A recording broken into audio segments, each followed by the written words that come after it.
அன்பு நண்பர் அனைவருக்கும் ஹெர்போக்யூர் நிறுவனத்திலிருந்து மருத்துவர்.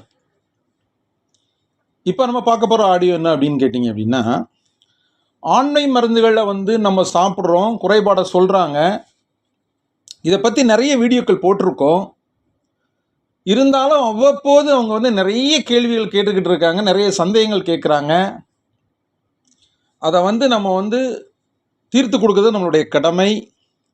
குறைபாடு உள்ளவங்களுக்கு சந்தேகங்கள் வந்துக்கிட்டே இருக்கும். மருந்து வாங்கி எடுத்தவங்களுக்கு கூட சந்தேகம் அந்தளவுக்கு வராது. மருந்தே வாங்க மாட்டாங்க, குறைபாடு அதிகமாக இருக்குன்னு சொல்லிக்கிட்டே இருப்பாங்க. கடைசி வரைக்கும் சொல்லுவாங்க, வாங்குவாங்களான்னு தெரியாது, அது தீர்க்க முடியுமான்னு தெரியாது. ஏன் அப்படின்னு கேட்டிங்க அப்படின்னா, அதுக்கு பொருளாதாரத்தை ஒரு காரணமாக கொண்டு வருவாங்க. கம்மியாக செய்து கொடுப்போம்னு சொன்னாலும் வாங்க மாட்டாங்க. அவங்க மனசு உடன்படாது. நண்பர்கள் சொன்னாங்க, அருகாமையில் ஏதாவது சொன்னாங்க, அப்பா சொன்னாங்க, மாமா சொன்னாங்கன்னு சொல்லி காரணம் சொல்லி கடைசி வரைக்கும் குறைபாடாக வாழ்ந்துட்டு இருப்பாங்க. அவர்களுக்காக தான் இந்த ஆடியோ வீடியோவை போடுறோம். நீங்கள் என்னதான் குறைபாடுக்கு மருந்து கேட்டு இருந்தாலும் முதல்ல நீங்கள் செய்ய வேண்டிய ஒரு விஷயம், ஆண்மை குறை உள்ளவங்க கண்டிப்பாக செய்திருங்க. கிராமப்புறங்களிலும் மயிலோரங்களிலும் தினக்கூலிக்கு வேலை பார்க்குற, வேர்வை சிந்தி பார்க்குறவங்களுக்கு பிரச்சனை இல்லை. இரத்த ஓட்டம் ஓரளவுக்கு நல்லபடியாக நரம்புகளை போயிட்டு இருக்கும். நரம்புகளை இரத்த ஓட்டங்களை அடைக்கிறது இல்லை. சர்க்கரை நோய் வந்தவர்களுக்கு சொல்லிக்கிட்டு இருக்கேன். இந்த சர்க்கரை நோயினால் பாதிக்கப்பட்டவங்க, சர்க்கரை நோய்க்காக நீங்கள் விதிவிலக்காகும் உணவுங்கிற முறையில் பார்த்தீங்கன்னா, ஆரோக்கியமான உணவில் நீங்கள் சாப்பிட்றத முதல்ல நிறுத்திடுவீங்க. எங்கே இந்த உணவுகள் சாப்பிடும்போது சர்க்கரையினுடைய அளவுகள் அதிகமாகுது, அதை கட்டுப்படுத்தணும், உணவில் கட்டுப்படுத்திடலாம் அப்படிங்கிறதுக்காக மருந்துகள் வைத்தியங்கள் எடுக்கிறதுக்கு முன்னால் உணவே மருந்து அப்படிங்கிற மாதிரி என்ன செய்கிறீங்கன்னா, உணவில் கட்டுப்படுத்தலான்னு பார்க்குறீங்க. இந்த உணவில் கட்டுப்படுத்தலாம்னு சொல்லி பார்க்கும்போது என்ன விளைவுகள்லாம் ஏற்படுதுன்னா, உங்கள் உடம்புல எந்த சத்துக்கள் இல்லாமல் ஆயிடுது, இரத்த ஓட்டங்கள் இல்லாமல் ஆயிடுது, நாடி நரம்புகளை பலகீனம் ஆயிடுது, உடம்புல தேவையான கலோரி குளுக்கோஸ்கள் எதுவுமே இல்லாத உணவுகளை மட்டும் நீங்கள் சாப்பிட்றீங்க. இந்த சாப்பாடுக்கு கூட நீங்கள் அன்றாட வாழ்க்கையில் நீங்கள் வேலை செய்கிறதுக்கான தேவைப்படுற கலோரி கூட உங்கள் உடம்புல இல்லாமல், இருக்கிற கலோரி உங்கள் உடம்புல இருந்து போய் மிகவும் மெல்லியதாக நாடி நரம்பத்து காணப்படுவது போல் காணப்பட்டு, அச்சாணிகள் எடுத்து பிடுங்கப்பட்ட இயந்திரங்கள் போல, வண்டிகள் போல காணப்படுறீங்க. எப்போனாலும் அது விழலாம். உங்கள் உடம்பை காப்பாற்றுறதுக்கு உங்களுடைய உணவு கட்டுப்பாடு ரொம்ப முக்கியம்தான். வாயடக்கம், தேவையில்லாதகளை சாப்பிட்டு உங்களுடைய சர்க்கரை நோயை அதிகப்படுத்திடக்கூடாது, மருத்துவர் சொல்ல பரிந்துரை. அதே நேரத்தில் நீங்கள் வேலை செய்கிறீங்க, நீங்கள் கூலி வேலை செய்யப்பட்டவங்க, உங்கள் உடல் ரீதியாக தான் நீங்கள் வேலை செய்கிறீங்க, தச்சால் வேலை செய்கிறீங்க, கொத்தனார் வேலை செய்கிறீங்க.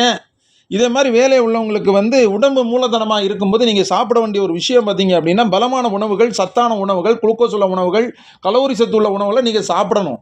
உங்கள் உடம்பில் உள்ள கழிவுப் பொருட்கள் வேர்வை வழியாக வெளியேற்றும் போது உங்களுடைய சர்க்கரையினுடைய அளவுகள் குறைவாக தான் இருக்குமே தவிர இன்க்ரீஸ் ஆகாது. கவலைப்படாதீங்க. ஏன் அப்படின்னு கேட்டிங்கன்னா, அதிகமான இனிப்புக்கு முக்கியத்துவம் கொடுத்து சாப்பிடாதீங்க. எதுலெல்லாம் சர்க்கரையினுடைய அளவுகள் அதிகமாக இருக்கோ அதை கொஞ்சம் குறைங்க. அதே நேரத்தில் அதில் சத்து அதிகமாக இருக்குன்னா அதை சாப்பிடுங்க, தப்பு கிடையாது. அதை எப்படி பேலன்ஸ் பண்ணணுமோ அதுக்கு தகுந்த மாதிரி மருந்தும் மற்றும் சாப்பாடில் அதை கொண்டு போங்க. ஏதாவது ஒன்றில் மட்டும் கொண்டு போகாதீங்க.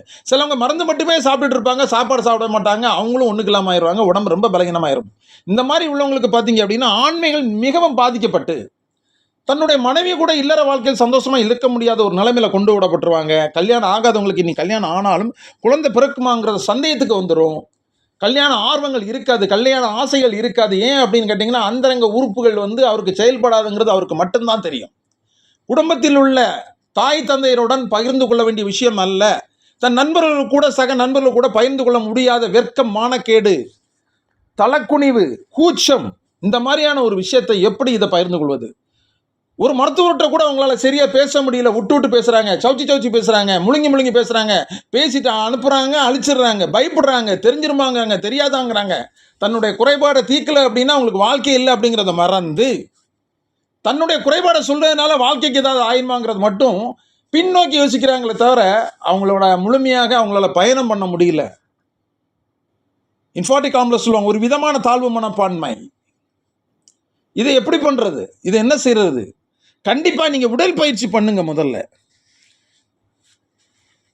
அரசு அலுவலகத்தில் வேலை பார்க்குறவங்க, கம்ப்யூட்டரில் ஏசி ரூமில் இருக்கப்பட்டவங்க கண்டிப்பாக டெய்லி வேர்வை சிந்தாத அளவுக்கு மினிமம் ஒரு அரை மணி நேரமாக நல்ல வாக்கிங், ஜாக்கிங், ரன்னிங், நீச்சல், சைக்கிளிங், ஏதாவது ஒரு எக்ஸசைஸ் பண்ணுங்க. முதல்ல பண்ண ஆரம்பிச்சிருங்க. உங்களுடைய குழாய் அடைப்புகளில் உள்ள சர்க்கரை அளவுகள் குறைந்து முதல்ல குழாய்களில் இரத்த ஓட்டங்கள் பீச்சி அடித்து எப்போவுமே சர்க்குலேஷன் வந்து உடம்பு ஃபுல்லாக ரத்தங்கள் போகிறதுக்கான ஒரு விஷயத்தை நீங்கள் முதல்ல ஏற்படுத்திக்கிட்டே இருங்க.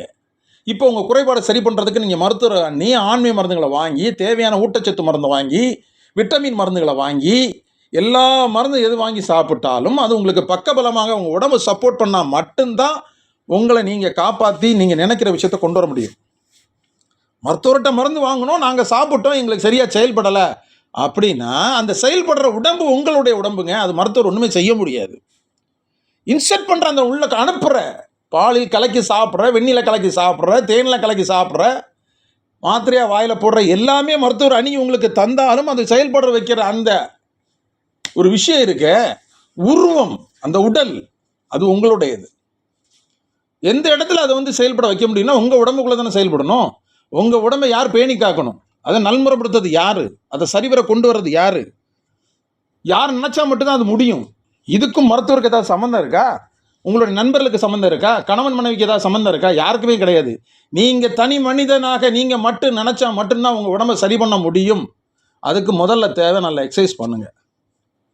முதல்ல ஃபஸ்ட்டு ஆக்சுவலாட்டு உணவு எப்படி மறந்துன்னு நீங்கள் நினச்சி நிறைய விஷயத்தை வேறு மாதிரி சாப்பிட்டு உங்கள் உடம்பை நாசமாக ஆக்கினீங்களோ, அப்படி அல்லாமல் உடற்பயிற்சி ரொம்ப முக்கியம் அப்படிங்கிறதுக்காக முதல்ல அதுக்கு முக்கியத்துவம் கொடுத்து காலையிலேயோ சாயந்தரம் மாலையிலேயோ சில விஷயத்தை உள்ளே கொண்டு வந்து அதை கரெக்ட் பண்ணி அதுக்கப்புறம் நீங்கள் வேண்டிய எக்ஸ்ட்ரா விதமான ஊட்டச்சத்துக்களை வெளியே வந்து நம்ம உள்ளே கொண்டு போகும்போது ரெண்டும் சேர்ந்து உங்களுக்கு அதை ஒரு முக்கியமான நல்ல விஷயத்தை உங்களுக்கு கொண்டு வந்துடும். நீங்கள் நினச்ச குறைபாடை தீர்த்து நீங்கள் எப்படி இருக்கணும்னு நினச்சிங்களோ 18 வயதில் திருமணத்திற்கு முன்னால் இளமையாக இருக்கும்போது உங்களுடைய ஆண்மை எப்படி நல்ல வல்லமையாக இருந்துச்சோ, உங்களுக்கு உங்கள் மனசுக்கு ஏற்ற மாதிரி நீங்கள் சொன்னது போல் அது எப்படி கேட்டுச்சோ, உங்களுக்கு நல்லா சப்போர்ட் பண்ணிச்சோ, உங்கள் முழு ஆனந்தத்தை கொடுத்துச்சோ, சந்தோஷத்தை கொடுத்துச்சோ, எல்லாமே கண்டிப்பாக கொடுக்கும். அதில் எந்தவித ஐயப்பாடும் இல்லை. கண்டிப்பாக இது உங்களுக்கு பெரிய உதவியாக இருந்தால் உங்களோட நண்பர்கள் எல்லாருக்கும் இதை ஷேர் பண்ணி சப்ஸ்கிரைப் பண்ணி அருகில் உள்ள பெல் பட்டன் அமுக்குங்க. கண்டிப்பாக மற்றொரு வீடியோ ஆடியோவில் சந்திப்போம். நன்றி, வணக்கம்.